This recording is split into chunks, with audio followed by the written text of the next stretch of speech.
অবশেষে অনেক ধুলাবালি খাইতে খাইতে চলে আসছি সেই বিখ্যাত শহীদ সিরাজ লেক, যাকে আমরা নীলাদ্রি বলে ডাকি। রাস্তার অবস্থা খুব খারাপ, কেটে কুটে সাফ সুতর করে ফেলছে সব। আর ওই যে ইন্ডিয়ার বর্ডার, এটা হারামজাদা বর্ডার। কি করবো এখন, কিছু করার নাই, কষ্ট দুঃখ বাইরা বাড়ি চলছে। বকুল LS2 চলছে, চলো চলো।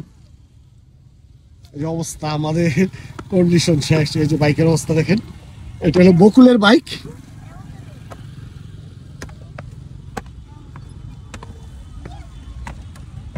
আর এই যে আমারটার অবস্থা, এটা হলো সোহেল ভাই। যাক যাক যাক, ভিডিও আরো করতেছি। Thank you.